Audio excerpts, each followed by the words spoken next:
Good morning mga ka-Team GSS. Andito naman si Josh. Magluluto na naman siya ng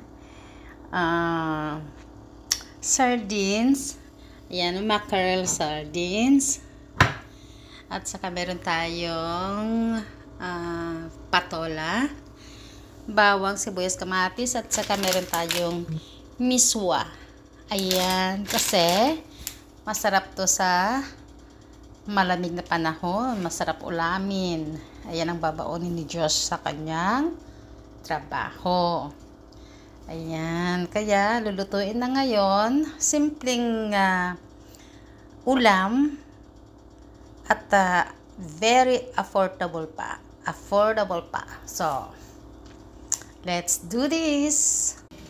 Ayan mga ka-Team GSS, unahin natin ang sibuyas.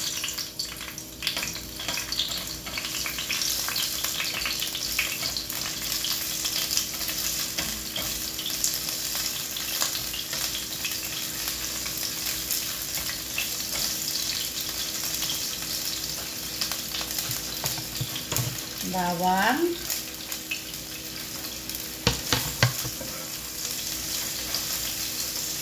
namimiss ni Diyos ang ulam na ganito, kaya pag ito ng Pilipinas, puro tayo gulay,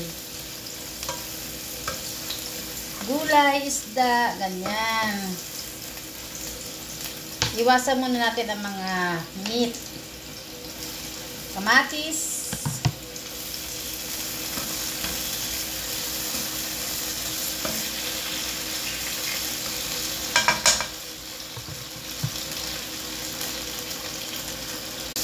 lagyan na natin ang ating sardinas.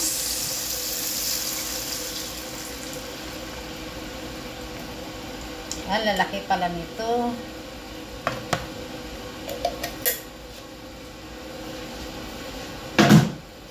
Yan, hayaan natin kumulo.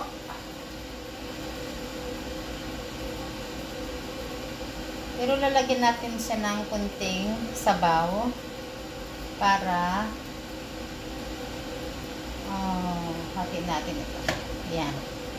Para meron tayong ibigay sa ating kasamahan sa trabaho. Alam niyo naman si Josh pagka nagluluto, namimigay. Ayan. Ayan natin kung kumulo. Tapos lalagyan natin ng kunting tubig. So, mainit na ito.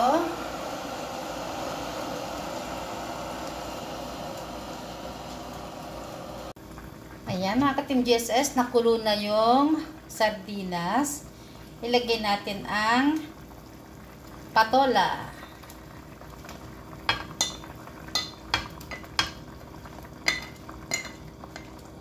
Ayan. Magsama-sama na sila dyan.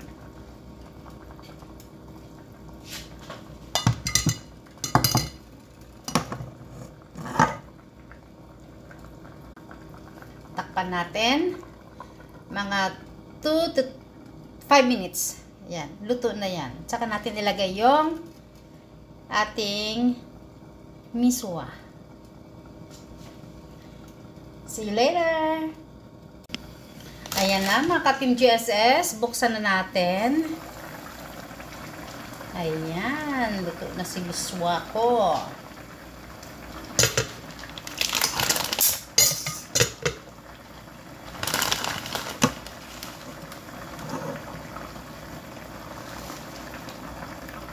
So, ilagyan na natin ang ating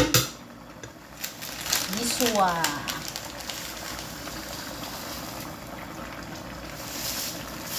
Ayan.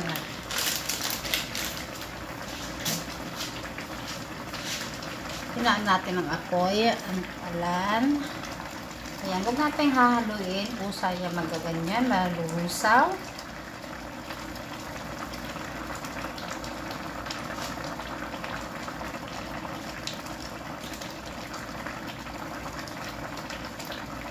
Yan, huwag nating hahaluin kasi magdudurog-durog yung ating miswa. Yan, tikman natin kung tama ang timpla ni Josh. Asin lang pinagtimpla ko dito. Kasi nakaano na yung sardinas.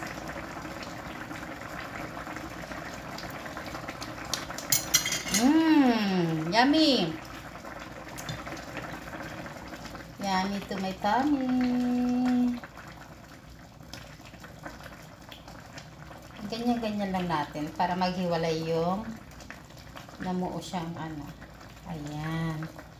Naku, matutuwa na naman ang aking mga kasamahan sa trabaho nito.